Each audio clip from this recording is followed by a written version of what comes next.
Jana Vallabha Jaya Girivarahari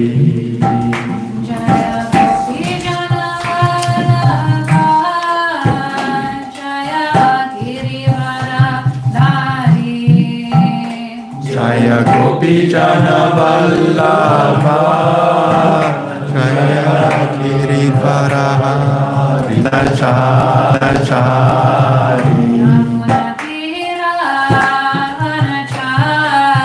Yamuna Tira Vanachari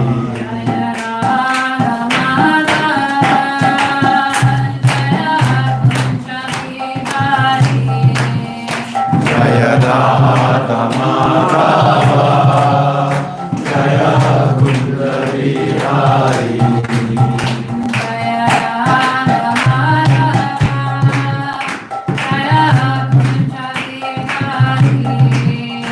Jaya Radha Madhava Jaya Kunda Vihari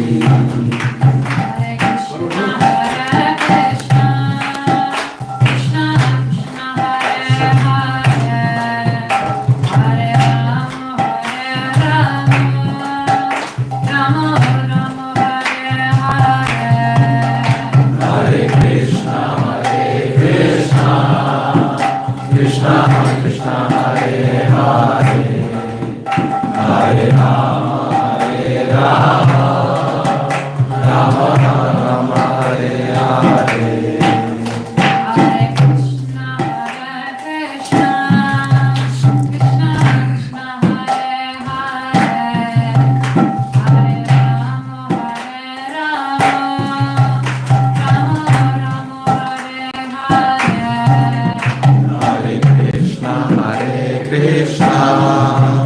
Krishna Krishna Hare Hare Hare Rama Rama Rama Hare Hare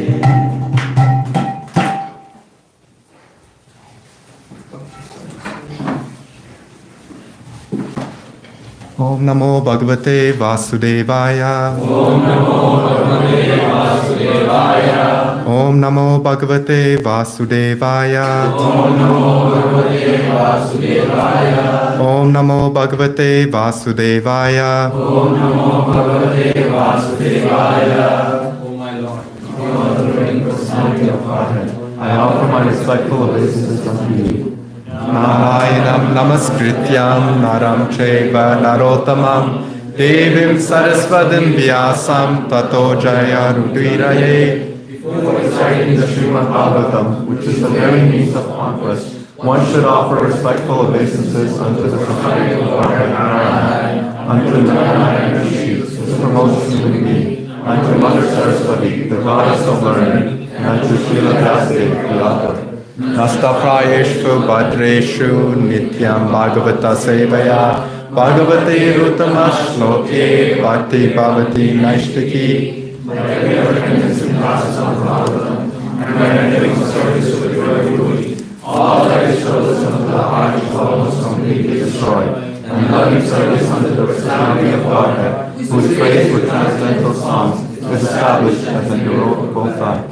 Om Jnana Timirandasya Jnananjana Shalakaya Chakshurun Militam Yena Tasmai Shri Guruve Namaha. Born in the darkness of ignorance, and my spiritual master opened my eyes with the torchlight of knowledge. I offer my respectful obeisances unto him. Hare Krishna, dear devotees, thank you for giving me the opportunity to speak on the Srimad Bhagavatam today. So today we're going over Canto 8, Chapter 5, texts 25 to 29. And I believe we just alternate across the room, Prabhu? Yes. Okay, so we'll start from left side. Text 25. There at Swekadipa, Lord Brahma offered praise to the Supreme Personality of Godhead, even though he had never seen the Supreme Lord, simply because Lord Brahma had heard about the Supreme Personality of Godhead from Vedic literature. With a fixed mind, he offered the Lord prayers as written or approved by the literature. Lord Brahma said, O Supreme Lord, O Changeless, unlimited Supreme Truth, You are the origin of everything, being all-pervading, here in everyone's heart and also in the atom. You have no material qualities. Indeed, you are inconceivable. The mind cannot catch you by speculation, and words fail to describe you. You are the supreme master of everyone, and therefore you are worshipable for everyone. We offer our respectful obeisances unto you. Text 27. The Supreme Personality of Godhead directly and indirectly knows how everything, including the living force, mind, and intelligence, is working under his control. He is the eliminator of everything and has no ignorance. He does not have a material body subject to the reactions of previous activities, and he is free from the ignorance of partiality and materialistic education. I therefore take shelter of the lotus feet of the Supreme Lord, who is eternal, all-prevailing, and as great as the sky, and who appears with 6 opulences in 3 yugas, Satya, Treta, and Kala. Text 28. In the cycle of material activities, the material body resembles the wheel of a mental chariot. The 10 senses, 5 for working, 5 for gathering knowledge, and the 5 life airs within the body form 15 spokes of the chariot's wheel. The 3 modes of nature, goodness, passion, and ignorance, are its center of activities, and the 8 ingredients of nature, earth, water, fire, air, sky, mind, intelligence, and false ego, comprise the rim of the wheel. The external material energy moves this wheel like electrical energy. Thus the wheel revolves very quickly around its hub or the central sport, the Supreme Personality of Godhead, who is the super soul and the ultimate truth. We offer our respectful obeisances unto him. The Supreme Personality of Godhead is situated in pure goodness, Shuddha Sattva, and therefore he is Ekavarna, the Omkara, Paravarna, Paranva, single. Because the Lord is beyond the cosmic manifestation, which is considered to be darkness, he is not visible by eyes. Nonetheless, he is not separated from us by time or space, but he is present everywhere. Seated on his carrier Garuda, he is worshipped by means of mystical yogic powers by those who have achieved freedom from agitation. Let us all offer our respectful obeisances unto him. So we'll be reciting from text 25. Tata drishta svarupaya Shruta purvaya vai prabhu Stutim abruta daivibir Girbishtva hitindriya Tata adrista svarupaya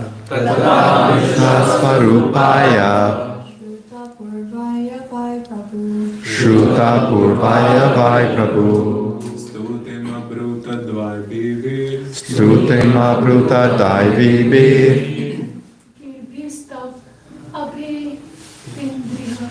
Girbishtva hitindriya Tatra darsha swarupaya Tata drishta svarupaya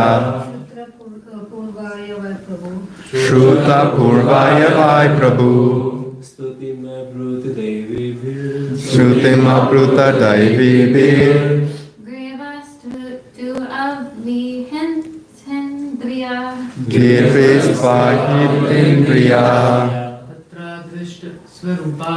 Tata drishta svarupaya Shruta purvaya vai prabhu Stutim abruta daivibir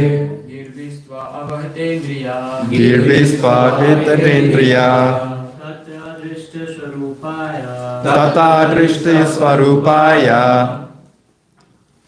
Shruta purvaya vai prabhu Shruta purvaya vai prabhu Stutim abruta daivibir Stutim abruta daivibir Girbishtva hitindriya Tata drishta svarupaya Shruta purvaya vai prabhu Stutim abruta daivibir Girbishtva hitindriya Prabhu, please. Tatra drishta swarupaya Tata drishta svarupaya Shruta purvaya Purvaya Vai Prabhu. Shruta Purvaya Vai Prabhu. Bruta Daivi Visva Avahindraya. So we'll read the line by line translation. Tatra, there at the Lord's abode known as Shvetadvip, Adrishta Svarupaya, unto the Supreme Personality of Godhead, who was not seen even by Lord Brahma, Shruta Purvaya, but who was heard about from the Vedas. Vai, indeed, Prabhu, Lord Brahma, Stutim, prayers derived from Vedic literature, Abruta, performed, Daivibihi, by prayers mentioned in the Vedic literature or offered by persons strictly following Vedic principles, Girbihi, by such sound vibrations or songs. 2. Then, Avita Indriya, fixed in mind without deviation. Translation. There, do we read it collectively? Yeah. Okay. There at Shvetadvip, Lord Brahma offered prayers to the Supreme Personality of Godhead, even though he had never seen the Supreme Lord, simply because Lord Brahma had heard about the Supreme Personality of Godhead from Vedic literature. With a fixed mind, he offered the Lord prayers as written or approved by Vedic literature. Please. It is said that when Brahma and the other demigods go to see the Supreme Personality of Godhead in Shvetadvipa, they cannot directly see him, but their prayers are heard by the Lord, and the needful action is taken. This we have seen in many instances. The word Shruta Purvaya is significant. We get experience by directly seeing or by hearing. If it is not possible to see someone directly, we can hear about him from authentic sources. Sometimes people ask whether we can show them God. This is ludicrous. It is not necessary for one to see God before he can accept God. Our sensory perception is always incomplete. Therefore, even if we see God, we may not be able to understand him. When Krishna was on earth, many people saw him but could not understand that he is the Supreme Personality of Godhead. Imam Buddha Manushim Tanum Ashritam. Even though the rascals and fools saw Krishna personally, they could not understand that he is the Supreme Personality of Godhead. Even upon seeing God personally, one who is unfortunate cannot understand him. Therefore, we have to hear about God, Krishna, from the authentic Vedic literature and from persons who understand the Vedic version properly. Even though Brahma had not seen the Supreme Personality of Godhead before, he was confident that the Lord was there in Shvetadvip. Thus, he took the opportunity to go there and offer prayers to the Lord. These prayers were not ordinary concocted prayers. Prayers must be approved by Vedic literature, as indicated in this verse by the word Daivi Kiribi. In our Krishna conscious moment, we do not allow any song that has not been approved or sung by bona fide devotees. We cannot allow cinema songs to be sung in the temple. We generally sing two songs. One is Sri Krishna Chaitanya Prabhu Nityananda Shri Advaita Gadadhar Shri Vasadi Gaura Bhakta Vrinda. This is bona fide. It is always mentioned in Chaitanya Charitamrita and it is accepted by the Acharyas. The other, of course, is the Mahamantra. Hare Krishna, Krishna Krishna, Hare Hare, Hare Rama, Rama Rama, Hare Hare. We may also sing the songs of Narottama Dasa Thakura, Bhakti Vinod Thakura, and Lokanath Das Thakura. Lochan. Okay. But these two songs, Sri Krishna Chaitanya and the Hare Krishna Mahamantra, are sufficient to please the Supreme Personality of Godhead. Although we cannot see him, seeing the Lord is not as important as appreciating him from the authentic literatures or the authentic statements of authorized persons. Thank you. So I'll just read the translation again. There at Shvetadvip, Lord Brahma offered prayers to the Supreme Personality of Godhead, even though he had never seen the Supreme Lord. Simply because Lord Brahma had heard about the Supreme Personality of Godhead from Vedic literature, with a fixed mind he offered the Lord prayers as written or approved by Vedic literature. So to appreciate the essence of this verse, we really have to understand the position of Lord Brahma, because by understanding Lord Brahma's position, we can really understand the greatness of Krishna, Supreme Personality of Godhead. So, we hear that Lord Brahma is the topmost living entity in this universe. He's responsible for creation. And we also know that his birth is not ordinary. He takes birth by emanating from the lotus or the navel of Garbhodakasai Vishnu. And Lord Brahma, he said that he displays, out of 64 qualities that Krishna possesses, he displays 50 of them, which is 78%. And for the living entity, that's the topmost that they can achieve, those 50 or 64 qualities. And Lord Brahma, we also hear, is one of the 12 Mahajans, one of the 12 authorities that can appreciate and understand the Lord to some extent. So despite all of these qualities and characteristics, what is it that Lord Brahma is doing here? He's worshiping the Supreme Personality of Godhead, Krishna. And he's doing it in a unique way. Before I get into the details of this verse, I just wanted to ask the devotees here, how is it that you came to know that Krishna is the Supreme Personality of Godhead? Antariksh Prabhu, yes. Since Brahma did his stuff and he got to know, and through Brahma, whatever struggle he did to get to know all the Shastras, we were not physically present there, but with the mercy of disciplic succession, we are kind of enjoying it nectar here right now. So you learned it through the disciplic succession, yes. Anyone else? How did you come to know Krishna as Sarthak Prabhu? Yes. When we look at the Bhagavad Gita, in the introduction, the first line that Prabhupada writes is Krishna is the Supreme Personality of Godhead. Right. Anyone else? How did you accept or learn to know Krishna as Supreme? Lord Brahma says in Brahma Samhita itself. Right. What does he say? Ishvara Karma Vishnu. Sachitananda Vigraha, Anadir Govinda, Sarva Karma. That Lord Brahma worships Krishna, the cause of all causes, Lord Govinda. Anyone else in terms of how they came to know Krishna as the Supreme Personality of Godhead? So I think what we've heard is common things that we've learned about Krishna through the Vedic literature or through the parampara, through gurus and sadhus as well. And this is what Prabhupada is trying to make reference in this verse, is that the way to see the God or the Supreme Personality of Godhead is not necessarily through our eyes, but through the process of hearing, and notably through the process of the Shastra, the Vedic literature. Now, I'll ask the question, why is it that Prabhupada is making such an emphasis on the process of hearing? Antariksh Prabhu, yes. Prabhu, there was a misunderstanding, but I understood when Brahma did the tap in the beginning, he witnessed the Lord and gained the knowledge from him. So at that time, did he not see him or did he see him? So you're right. Brahma, he did quite a bit of penance. I think it was for 100 celestial years that he was achieving that level. And the Lord did appear before him, but he immediately left as well. And we see this as a common occurrence throughout the Bhagavatam. When Narad Muni prayed, the Lord had appeared as well and had left.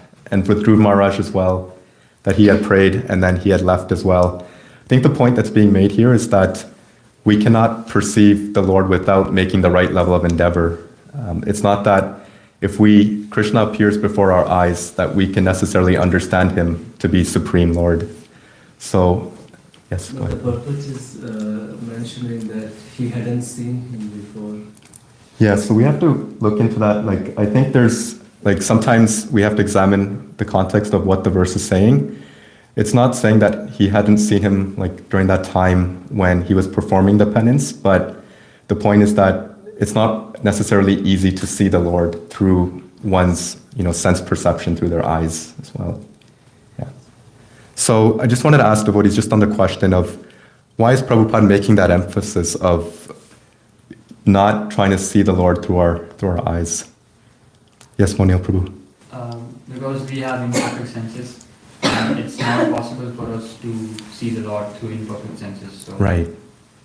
And anyone else? Antariksh Prabhu? You need to have proper qualifications to identify whether this element is gold or not. Unless you don't have, you cannot recognize it, you cannot value it. Right. So the process kind of makes us eligible enough to recognize the Lord. Very good. Sarthak Prabhu? hearing cleanses the heart of all contaminations. Yes. In the 9 levels of devotional service, it's in the very first position, Shravanam. Shravanam is first. And we also see how Prahlad Maharaj got all the understanding when he was in the womb of Kayalu. And Narad was giving all the, or maybe just narrating it to her. So that tells us about the importance of hearing. Right. Someone else have their hand? Yes, Venkatesh Prabhu. So, our human mentality is to interpret, even we are reading some books or anything based on our own mindset, own knowledge. We will try to interpret our own way, even if we are reading from authorized sources. Right. But the hearing from the authorized source will help us to understand the deep knowledge inside. And the Goda Rahasya, that like the secret inside the scriptures.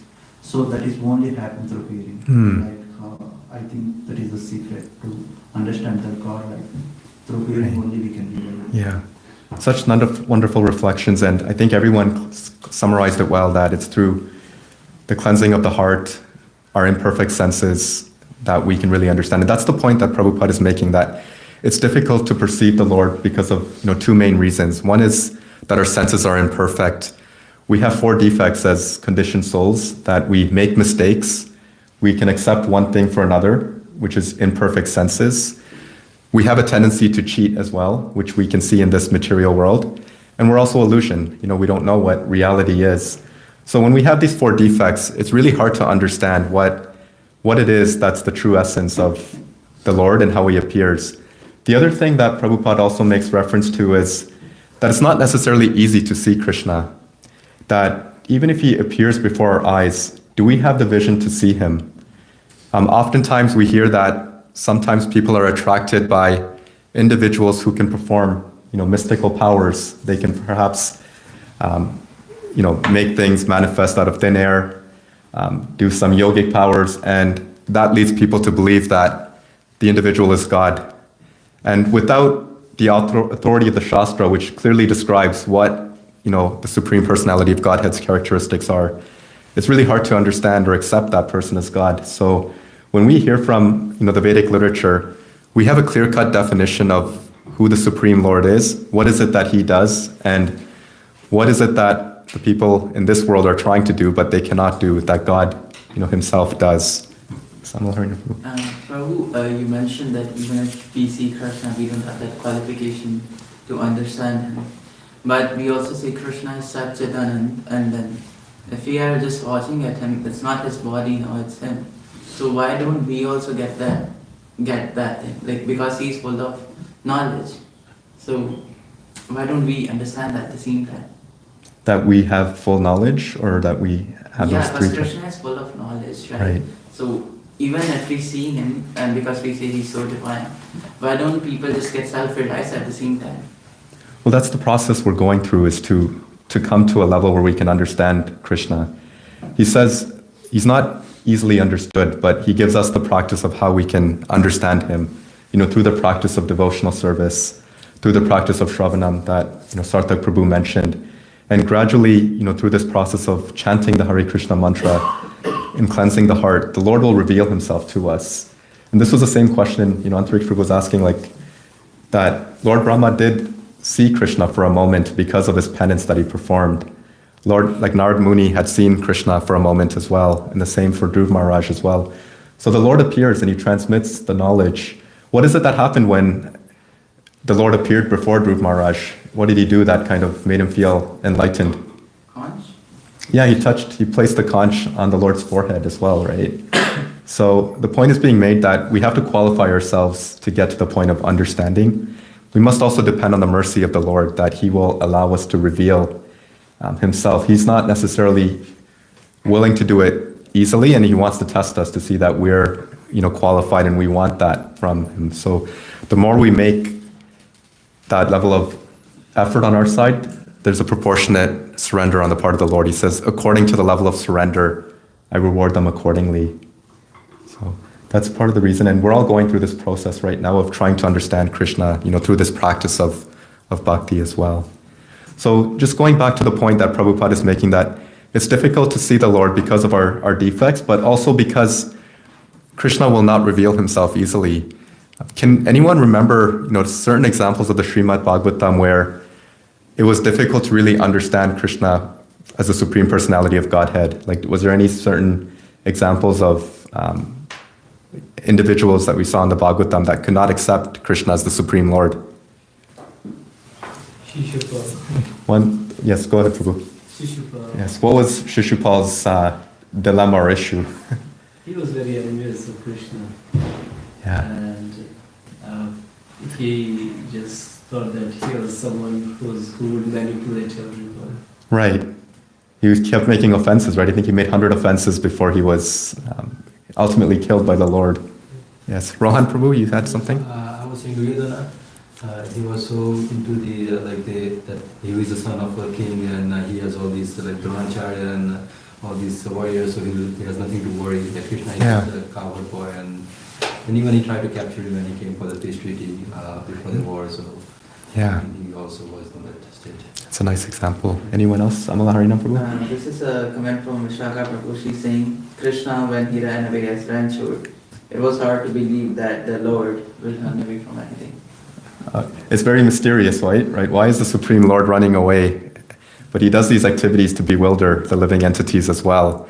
And only some people were able to see Krishna as the Supreme Lord, and he does that intentionally because he doesn't want to make it a cheap thing either. He wants to see that those who approach him have the right level of mood and devotion. Anyone else in terms of Rohan Prabhu? Or sorry, yes, go ahead. Different because the difference from that, like Damodar Lila when Yashoda Maya was running behind, after Krishna and Krishna was running because of fear. Because how can a Supreme Person of Godhead can be fearful of a person?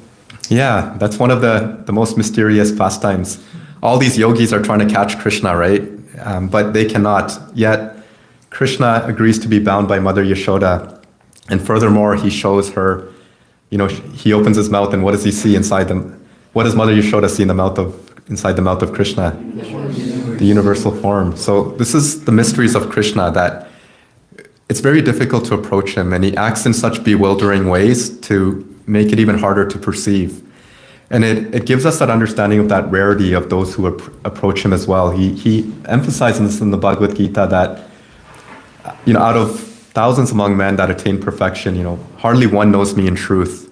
And such a great soul is very rare. And that really speaks volumes to the position of Lord Krishna, that externally he may appear like a young cowherd boy, just engaged in various pastimes, but yet at the same time, he manifests so much wonderful activities for us to see, whether it's lifting Govardhan or killing so many demons. It's unheard of in terms of what he's done, and there's no one that can compare to him in this material world. Any other such examples we can think of as well from the Bhagavatam? Sarthak Prabhu? Krishna, when Akrura came to take Krishna and Ram, and gopis were pleading and begging not to go, it was a bit bewildering for them as well to understand why Krishna would choose to leave them if there was so much love. Right. I also saw Antariksh Prabhu's hand. Vidura tried to explain to Dhritarashtra that Krishna is the Supreme Personality, surrender unto him. Krishna himself came with a peaceful proposal to make him understand where he was going because of the attachment. And he kept on mentioning that's the plan of the providence. Then Krishna said that the providence will act according to you, so you have the control right now. You are someone right now, either who can just kind of, vanish the entire, could be the reason behind getting the entire Kshatriya vanished from the earth, or you could save the planet. Yes. So these are such wonderful examples that show us the points that Prabhupada was making, that we have limited sense perception, and also Krishna does not reveal himself that easily. So all these examples that we cited in terms of the different personalities who are unable to understand Krishna, it was because they did not approach him in the right mood, but also because they did not have the right level of qualification to see the Lord. So the ultimate solution is what? That we must really take to the practice of understanding the process that Srila Prabhupada set, that we should hear from the authoritative sources, the Vedic literature, and accept Krishna that way in the form of the Supreme Lord. Now, what's the main practice that we are performing to understand Krishna? Yes, Munil Prabhu. Chanting, yeah. Anything else? Nine forms of bhakti, smarana, kirtana. Right. So there's the 9 processes of bhakti, of hearing, and ultimately it's a performance of devotional service, bhakti yoga, and these 9 processes sit within that realm. There's a really nice section that we just, touches upon what we talked about, which is in the Bhagavad Gita. If we can go to chapter 18, text 55, we'll just cover a portion that really just emphasizes the message of the mysteries of Krishna and the process in which we can understand the Supreme Lord. If anyone would like to read.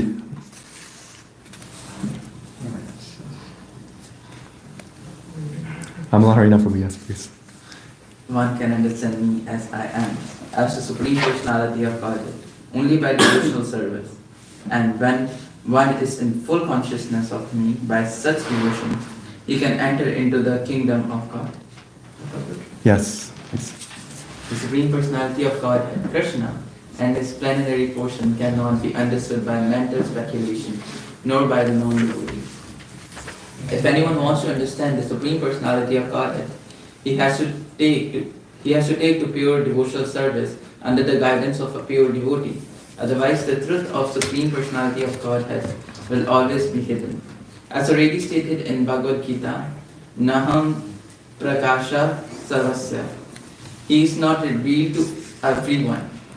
No one can understand God simply by erudite scholarship or mental speculation. Only one who is actually engaged in Krishna consciousness and devotional service can understand what Krishna is. Universities' degrees are not helpful. One who is fully conversant with the Krishna science becomes eligible to enter into the spiritual kingdom, the abode of Krishna. Becoming Brahman does not mean that one loses his identity. Devotional service is there. As long as devotional service exists, there must be God, the devotee, and the process of devotional service. Such knowledge is never vanquished, even after liberation. Liberation involves getting free from the concept of material life. In spiritual life, the same distinction is there. The same individuality is there. But in pure Krishna consciousness, one should not mistakenly think that the word Visate enters into me. Supports the monist theory that one becomes homogeneous with the impersonal Brahman. No, Visate means that one can enter into the abode of the Supreme Lord in one's individuality to engage in his devotion, in his association, and render service unto him. For instance, the green bird enters a green tree, not to become one with the tree, but to enjoy the fruit of the tree. Impersonalists generally give the example of a river flowing into the ocean and merging. This may be source of happiness for impersonalists, but personalists keep his personal individuality like an aquatic in the ocean. We find so many living entities within the ocean if we go deep. Surface acquaintance with the ocean is not sufficient. One must have complete knowledge of acquaintance living in the ocean life. Because of his pure devotional service, a devotee can understand the transcendental qualities and the opulences of the Supreme Lord in truth. As it is stated in the 11th chapter, only by devotional service can one understand. The same is confirmed here. One can understand the Supreme Personality of Godhead by devotional service and enter into his kingdom. We'll just pause there, Prabhu. So this purport is really insightful because there's such an emphasis that it's only through the process of devotional service. And it's quite interesting. Prabhupada writes that you can't learn this through a university degree, mental speculation, but coming with the right mood of love and devotion is what ultimately attracts Krishna. Now, as we mentioned, there's 9 processes of devotional service, of which one is the topmost that we hear about? Shravanam. And why is it that Shravanam is so important as the main principle of practicing? What is the essence? Why is it that it has more of an effect? Yes, Krishna makes us Krishna conscious, Prabhu. Because when we hear, we are more attracted towards Krishna. Yeah. Which helps us to increase our spiritual life. Yes. Anyone else? Check. Because Krishna instructed us in the form of Bhagavad Gita. So. Yes. Anyone else? When we see the Shastras, it's always conversation between two people, and I mean that's how Krishna. I mean, when we know about him, we develop love about him, and then the other processes follow. Right. And ultimately, and also what Sarthak Prabhu was saying, also that it's the means of cleansing our heart, because what happens is when we hear in the right mood, the sound vibration actually goes through our ears and it enters into our heart. So it has that cleansing effect that all those other things that have occupied our hearts for many millions of lives becomes cleared as well. So these are all really nice examples of why hearing is important.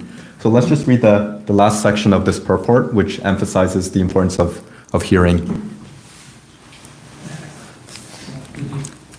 So it's after attainment of After attainment of the Brahma Buddha stage of freedom from material conceptions, devotional service begins by one's hearing about the Lord.